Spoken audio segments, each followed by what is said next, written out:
Hola, muy buenos días. Hoy les venimos a presentar el video de qué es la asepsia y la antisepsia. Y para eso está presentado para el profesor Jorman Esteban Duarte y los integrantes del grupo son Saret Ávila, Fernando Celi, Jennifer Herrera, Carol Castro, Andrés Felipe Franco, Geraldine Gil y yo, Miguel Ángel García Rodríguez. Vengo a explicar qué es el significado de la asepsia. Ok, la asepsia viene del origen griego que significa ausencia o falta del material de séptica, que es decir, alguna bacteria o microbios que pueden causar alguna infección. La asepsia es también de conjuntos de procedimientos que impiden la introducción de gérmenes patológicos en determinados organismos, ambientes y objetos. Como tal, el término asepsia está íntimamente relacionado con la medicina.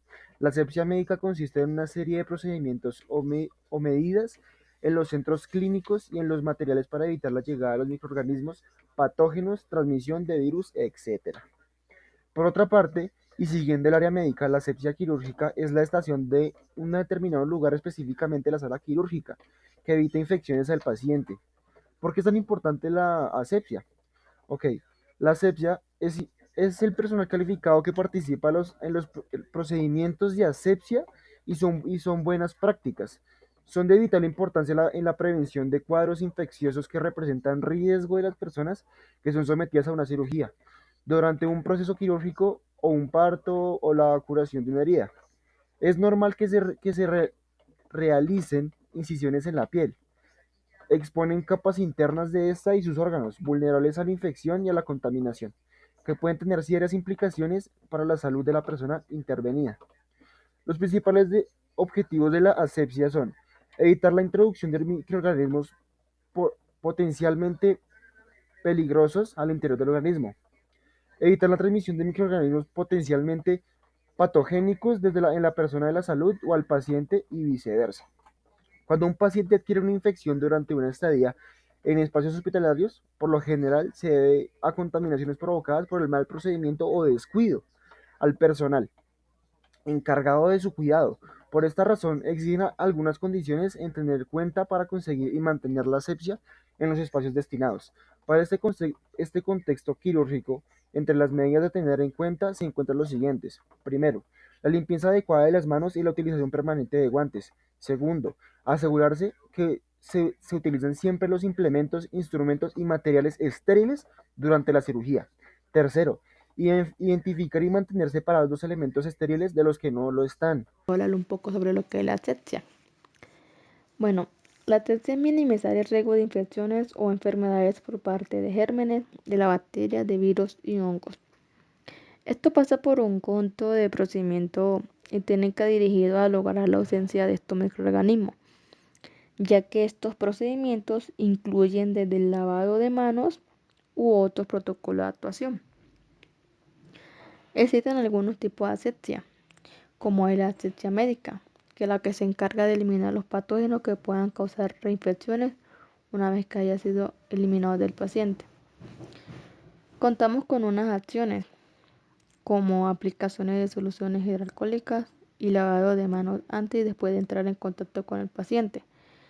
También la utilización de guantes desechables y mascarilla para examinar al paciente.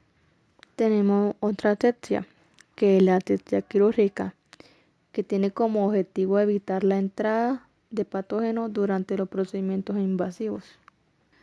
También contamos con unas acciones, como que el personal que participe en la intervención deberá estar como correctamente aseado, no llevar joya o elementos que puedan desprenderse. Asimismo, también debe estar cubiertas por ropa, mascarillas y guantes.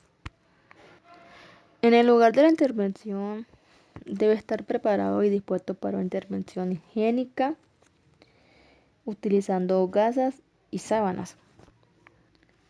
Tras la operación, todos los materiales desechables utilizados, así como guantes, mascarillas y batas, deben ser tirados en un contenedor. De la cadena epidemiológica es el conjunto de elementos o eslabones que son necesarios para que se inicie una enfermedad transmisible, también llamada cadena de infección. Dichos eslabones son tres: uno, que es el agente causal; dos, que es la vía de transmisión; y tres, el huésped o susceptible.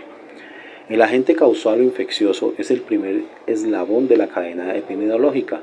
el factor, microorganismo, sustancia química o forma de reacción, considerado como un causal necesario, pero no suficiente para que una enfermedad se reproduzca. Agentes causales tenemos los biológicos y los no biológicos. En los biológicos encontramos bacterias, priones, hongos y virus.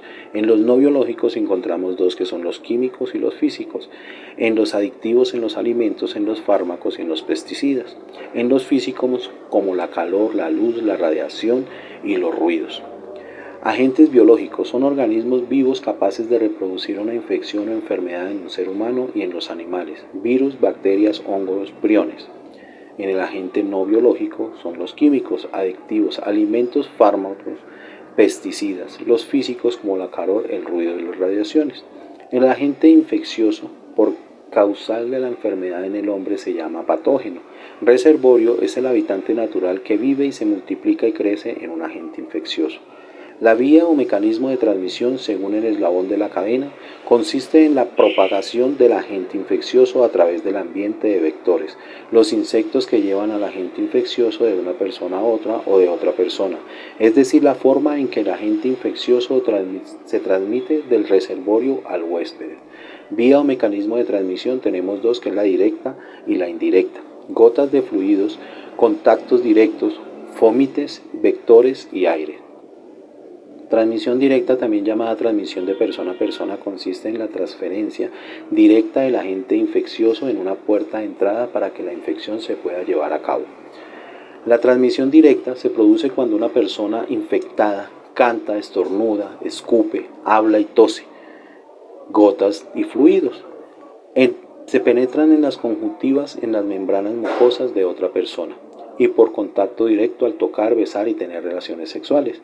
Transmisión directa mediante vehículos de transmisión y fomites, juguetes, agua, instrumento quirúrgico y alimentos, por medio del vector como son los murciélagos, las arañas, las mariposas, y a través del aire. Huéspedes susceptibles. El tercero y último eslabón de la cadena epidemiológica es la persona o animal que proporciona un ambiente apropiado, alojamiento, para que el agente infeccioso crezca y se multiplique en condiciones naturales. Equipos y esterilización es un servicio del hospital que se encarga de obtener, centralizar, preparar, esterilizar, clasificar, guardar, controlar y distribuir el material de consumo, canje, ropa quirúrgica e instrumentación de los servicios asistentes en la unidad, como son urgencias, torre de hospitalización, quirófanos y consulta extrema y rayos X. La dimensión física de la selle es central de equipos y esterilización. Tiene como función el tipo y modelo de cada unidad médica, la clasificación de las áreas de la selle, en las cuales se agrupan las secciones que se basan en el grado de asepsias en que se deben registrar como fuentes de contaminación microbiológica. La clasificación de áreas son: área negra o roja, zona sucia de acceso al servicio en donde se realizan las funciones de recepción en los insumos, de la sanitización del material para la curación e instrumental, del almacén, el baño y los vestidores del personal de servicio. Área gris o azul, zona limpia de acceso restringido en donde se clasifica, ensambla y envuelve y esteriliza el instrumental, material para la curación y lencería. Yo les vengo a hablar de qué sustancias utilizan en la asepsia. Bueno, los dos alcoholes más utilizados son el etílico y el isopropílico al 70%. Se utilizan más en combinación con otros antisépticos como el yodo y la clorhexidina, formando soluciones alcohólicas que se emplean para la desinfección de la piel y desinfección de termómetros clínicos. Esto se utiliza más que todo para la desinfección de superficies en las que vamos a trabajar y pues para que el ambiente esté limpio. Les voy a hablar de residuos peligrosos biológicos infecciosos. Bueno, son aquellos materiales generados durante los servicios de atención médica que pueden causar efectos nocivos a la salud y al medio ambiente. Estos residuos son la sangre, cultivos y cepas de agentes infecciosos, los patológicos, residuos no anatómicos y objetos punzocortantes. Principios de asepsia. Los principios de asepsia son los aspectos que generalmente deben considerarse en el contexto médico o enfermero para mantener la asepsia, que se define como la ausencia de organismos infecciosos tales como bacterias, hongos, virus y cualquier otro tipo de microorganismo que puedan causar enfermedades. Bueno, yo les vengo a hablar de la antisepsia y algunos microorganismos. Bueno, la antisepsia es como el empleo de medicamentos o de sustancias químicas antisépticos para inhibir el crecimiento, destruir o disminuir el número de microorganismos en la piel, mucosa y tejidos vivos. Digamos digamos a usted lo muerde un perro y se le infecta y se le vuelve una bola en el dedo. Entonces, ¿qué pasa? ¿Qué nos toca tomar?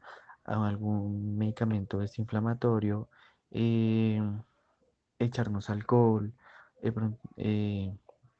lavarnos las manos ya como para que cicatrices si la mordedura fue como muy grave, una cremita tópica, así.